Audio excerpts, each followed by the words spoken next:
Welcome to Deep Dive. In this episode, we talk about marriage with elementals.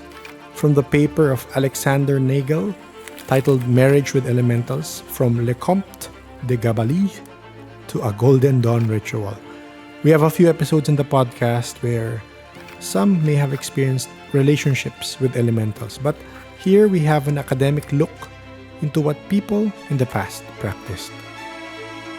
Okay, let's try and unpack this. Right. So you've got this secret society, late 19th century, the Hermetic Order of the Golden Dawn. Mm-hmm.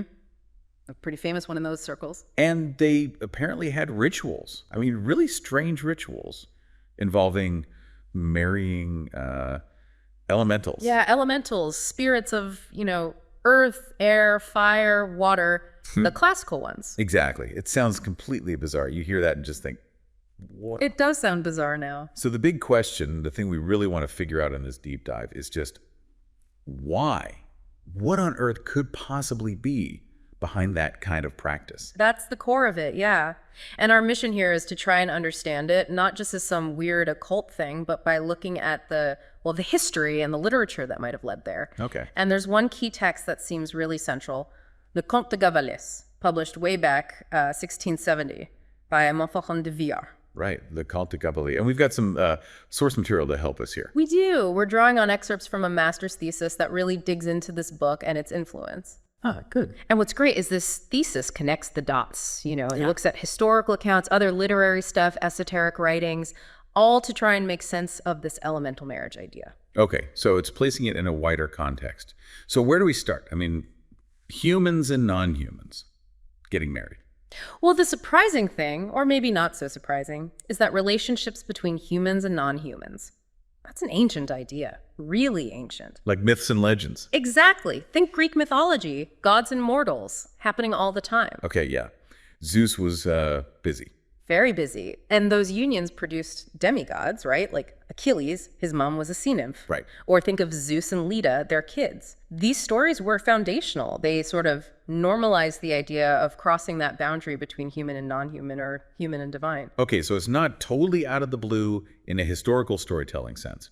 But gods are one thing. What about less divine, maybe more sinister beings? Well, that brings us to the medieval Christian period, and yeah, a much darker perspective. You get the stories of incubi and succubi. Ah, the demons who seduce people in their sleep. Precisely. And they weren't just stories. They were seen as a very real demonic threat, a spiritual danger. People genuinely feared them. Absolutely. There were serious theological discussions back then about, could the devil actually impregnate women? Wow. And if so, what would the child be? Monstrous, soulless. It's a stark contrast to the Greek myth. A huge contrast. Yeah. Demigods versus potential demon spawn. But the thesis also mentioned something called bridal mysticism. That sounds different again. It is different, yeah. But it fits the pattern of, let's say, intense human-divine connection expressed in intimate terms. Now so.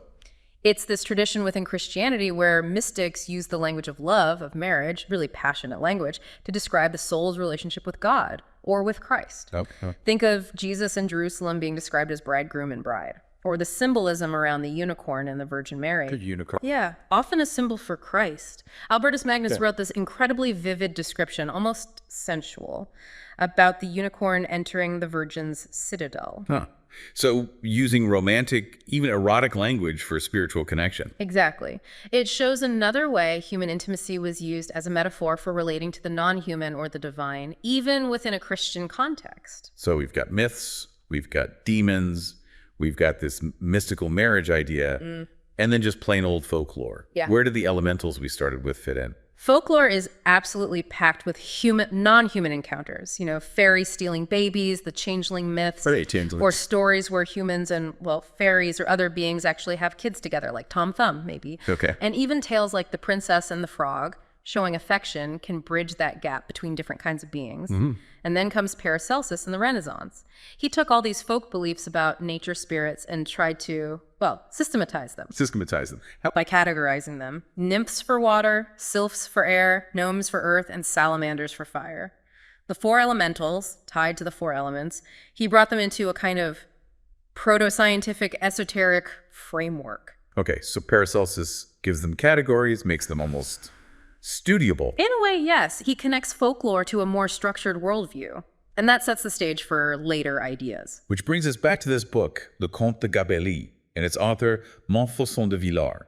You said his life was a bit scandalous. Oh, definitely not your typical abbé. Born Nicolas Pierre Henri de Montfaucon de Villars, 1638, noble family, meant for the church. A gut. But he got mixed up with libertine circles in Paris, free thinkers, skeptics. Not exactly church-approved company. He even got arrested for a bit. Libertine abbé, yeah. And it gets wilder. His family back in Toulouse was involved in this crazy, long-running feud. Murder, arson, the works. Seriously? Yeah. Villars and some siblings were actually sentenced to death in absentia for their part in Very it. dramatic. Extremely. But he somehow ends up back in Paris, engaging in theological debates, but always with this satirical, kind of provocative edge. So a troublemaker with a pen. Pretty much. And that's the context for Le Comte de Gabalis, published anonymously in 1670, and it was a huge hit. Why anonymous? And what made it so popular? Probably the controversial nature of the topic. It's written as a series of 5 dialogues between the narrator, the abbé himself, and this mysterious German Kabbalist, the Count de Gabalis. Okay. The Count supposedly reveals all these occult secrets about elementals and Kabbalah, and then poof, dies suddenly after their meetings. Adds to the mystique. Definitely. So people thought it was real. Genuine occult secrets. Some might have initially, and there was some speculation he got his ideas from an alchemist named Bori, but scholars mostly think it was the other way around. Bori was influenced by Villars. So where did Villars get the ideas, if not Bori? The main source, overwhelmingly, is Paracelsus. Ah, back to him. Yes. The Count in the book practically worships Paracelsus, calls him the most learned man who ever lived. Villars basically took Paracelsus's elemental theories and ran with them, but in a very specific satirical way. Okay, satirical. But what are the teachings? What does this Count actually claim about elementals? So the Count explains there are these 4 peoples, sylphs in the air, gnomes in the earth, nymphs or undines in the water, and salamanders in fire. The Paracelsian categories. Exactly. He says they live for a very long time, but they're mortal. And crucially, they don't have immortal souls. Ah, the soul thing again. Yes, but the Count claims they can gain immortality and presumably a soul if they marry a human. Marry a human to get a soul. It's like a cosmic contract. Kind of, yeah.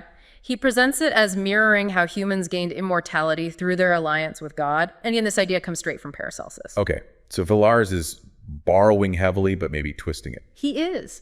One interesting shift is the focus. Paracelsus talked a lot about water elementals, undines, but Villars, or his Count, really emphasizes the sylphs, the air spirits. Why the shift to air? Well, the thesis suggests a possible link to the science of the day.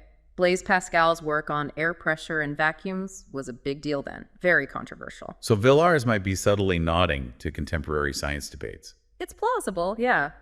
Adds another layer to the satire, maybe. So these elementals, especially the sylphs, they're actively seeking human partners. According to the Count, yes. He claims they've loved humans since Adam and Eve, particularly sylphs and salamanders. Loved humans, romantically. Apparently, and he backs this up with that wild list of historical figures supposedly born from these unions. Write the list. Zoroaster, Romulus, Hercules, sons of salamanders, Plato, Alexander the Great, Melchizedek. Merlin. And yes, sons of sylphs. It's deliberately over the top, trying to give this fantastical idea some historical weight. Definitely sounds like it. Is there more occult flavor? Oh yeah. The Count throws in references to things like Porphyry's fire oracles, a supposed prayer of the salamanders, just layering on the esoteric sounding details. Okay, so how does one actually meet a sylph for potential marriage? Does the Count give instructions? He does, and they're presented as almost surprisingly simple, almost scientific in a weird 17th century way. Like what? He says you should take purified elements, earth, water, air, seal them in glass goblets, and expose them to the sun for a month. Goblets in the sun. Yeah. This supposedly acts like a magnet for gnomes, nymphs, or sylphs. And if you take a tiny bit of this conglomerated element daily, you'll start seeing them. Like the flying commonwealth of the sylphs in the air. Commonwealth of sylphs. Right. And he stresses these elementals recognize the wisdom of the sage. They don't need worship or anything, just partnership. It sounds easy. Too easy. Exactly. And that's where Villars' satirical voice, through the Abbey narrator, comes in strongly. The Abbey's skeptical. Very. Throughout the dialogues, he's constantly questioning. Like, are these really beautiful beings or just imps of Satan in disguise? How can they be physical?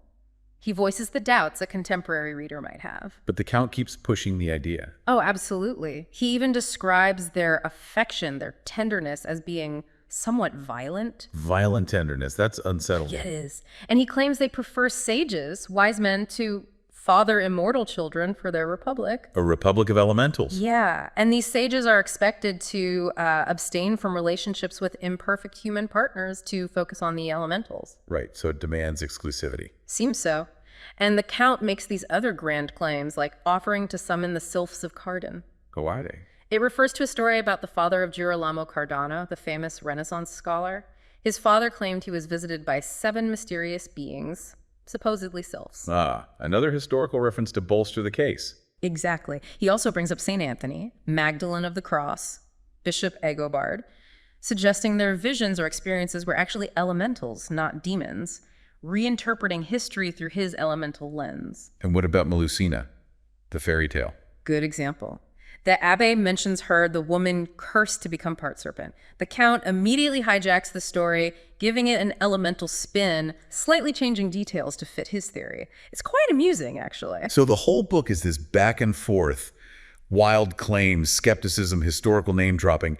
How does it end? It's deliberately ambiguous. The abbé seems to kind of go along with the Count's plans in the end. He agrees to try and meet a sylph? He seems to, yeah. But then, right at the very end, Villars adds this address to the reader, basically saying, don't take any of this seriously, I was just having fun mocking credulous fools. Ah, so he pulls the rug out, explicitly calls it satire. He does. He warns the reader directly. But here's the crucial part. Despite that warning, over time, the book was taken seriously by some. People read past the satire, or ignored it, and saw the Count as a real occult adept, finding deeper meanings, allegories. So the satire backfired, in a way. Right. Or just had unintended consequences. Exactly. It's a classic case of how easily satire, especially about topics people already believe in or are fascinated by, can be misinterpreted. The narrative itself took on a life of its own. And that's how it ended up influencing later esoteric thought.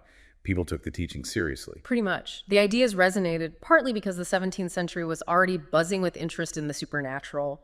Witchcraft trials were still happening, spirits, demons. They were part of the worldview for many. The cultural context was receptive. Very. Think of Milton writing around the same time about millions of spiritual creatures walking the earth. That was a common belief. Right. And you had people like Johannes Praetorius compiling huge collections of myths and legends about elementals and spirits.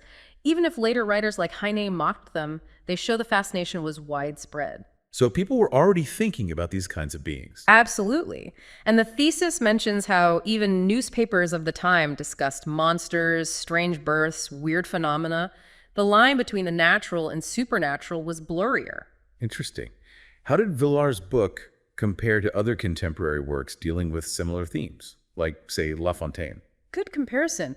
Jean de La Fontaine published his version of the Psyche and Eros myth, Les Amours de Psyché et de Cupidon, just a year before Gabalis. Okay. Both deal with mortal divine or mortal supernatural relationships, mythical beings, but La Fontaine's approach is much more allegorical, less focused on literal occult procedures. More literary, less how-to. Right. But interestingly, both authors set their fantastical stories in very contemporary locations. La Fontaine uses Versailles, Villars uses Rouen, near Paris. Ah, so they ground the fantasy in familiar reality. Exactly, which might have made the ideas seem more immediate, more plausible, even if intended differently. Okay, and what about the connection to things like nightmares, incubi and succubi? That's another key point. Experiences like sleep paralysis or intense nightmares were often explained as attacks by incubi or succubi, by demons. Paracelsus even suggested elementals could be involved. So not just demons. Right. And Villars, by promoting elemental marriage and describing their tenderness as potentially violent, offered a kind of alternative explanation. Instead of a demon, maybe it's just a very enthusiastic self. Something like that. It subtly shifts the interpretation away from pure demonic evil, and that's partly why the book was seen as having dangerous implications. It messed with established beliefs about the devil and witchcraft. I see. So it provided a different framework for uncanny experiences. How does this compare to, say, Robert Kirk in Scotland around the same time? Kirk's The Secret Commonwealth is different again. It's focused on Scottish folklore, fairies, second sight, etc. But Kirk seems to have had a much more literal belief in these beings and their interactions. Like actual fairy abductions. Yes, abductions, changelings, people being possessed or influenced by fairies. It's presented less as satire or allegory and more as a genuine account of folk belief and possibly reality. So a spectrum of belief and interpretation even at the time. Definitely. Which brings us back finally to the Golden Dawn. How did Villar's satirical elementals make the jump to serious 19th century occult practice? Yeah, the big leap. Well, by the late 19th century, you have major figures in the occult revival like Eliphas Levi, Madame Blavatsky, and they are reading Villars, and they seem to be pondering the wisdom in Le Comte de Gabalis. Maybe seeing the satire, but looking for hidden truths, or perhaps missing it altogether. So the later occultists reinterpreted it or took it at face value. It seems that way. The thesis specifically points to S.L. MacGregor Mathers, one of the founders of the Golden Dawn. Right. There was apparently a significant controversy within the order involving Mathers teaching about relationships between men and elementals, which caused a rift with another key member, Annie Horniman. Controversy over elemental relations. Seriously. Apparently so. Mathers even reportedly advised one member, a Mrs. Ann Carden, to consider elemental marriage as a way to avoid invoking an incubus. Wow. So it wasn't just theoretical discussion, it was practical advice. That's how it sounds, yes.